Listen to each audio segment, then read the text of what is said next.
We'll start with the landscape, and this is going to be for Matt. With M&A activity has been shaped by a lot of cross currents: interest rates, regulatory scrutiny, sector-specific disruption. And Matt, from where you sit, what's actually happening in deal flow right now, and what should board directors understand about the current environment? So 2026 so far, it's not shaping out to be as active as a lot of people anticipated coming into this year. That said, there is plenty of deal activity. A few of the different things that we're seeing. I mean, first in the very large strategic, kind of deal space, that's potentially poised for a banner year. These are deals like Houston Cisco Foods acquiring Restaurant Depot, the Skydance Warner Brothers merger, Deutsche Tel and T-Mo is being discussed at the moment. I'm sure a lot of you have seen as well. And so for that level, what's kind of underpinning these types of transactions, or kind of a number of things that we're seeing. First is organic growth, and the kind of idea that growing as quickly as companies would want is not going to necessarily happen purely organically.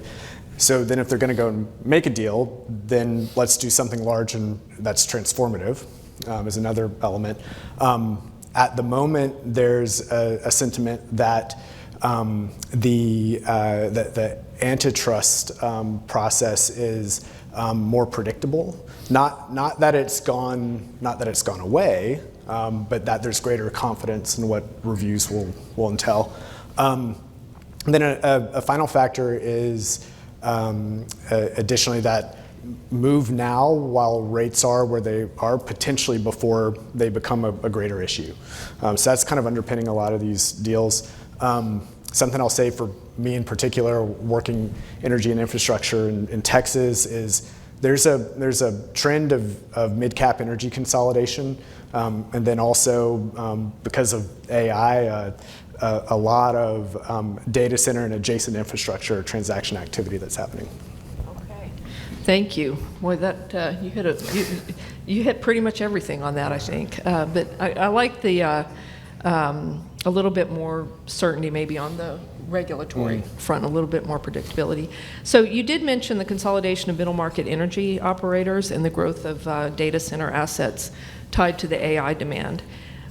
Could you expand on that and talk about what's driving those trends and governance implications that boards should anticipate?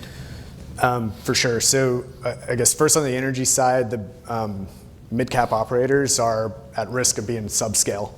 So the 2010s, we saw a shell boom where a bunch of companies went and acquired a lot of acreage, were pushing for production that has now left them in situations where it's hard to meet investor expectations.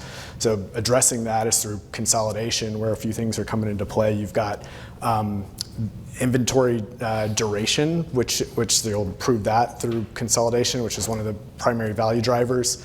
And then additionally increasing operational density, which helps address the cost profile of the businesses. And so that's what consolidation is addressing. And then another element that we're seeing is, in particular for sponsor-backed businesses, a lot of these are 10 years into their investment, and so now they're getting the pressure of returns or liquidity, depending on that situation. So that's energy. On the data center side, I'm sure everyone's hearing about AI all the time and asking, having conversations about what it entails and how to apply it in your companies.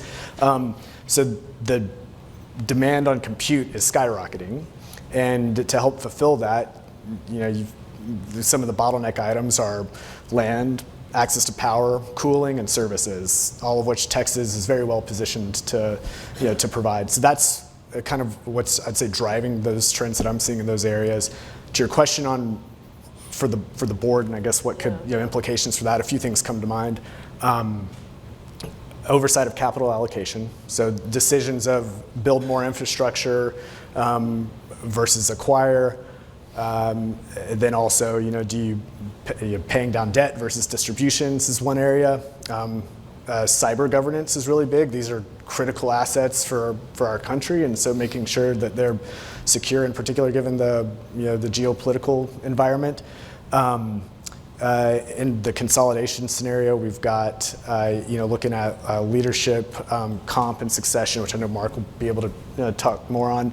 And then lastly is ESG. So that's not gone away. What I've seen is the shift has changed more on power and water management type items, safety in particular as well are some of the themes that come up for in the ESG space right now. Thank you. A lot to think about.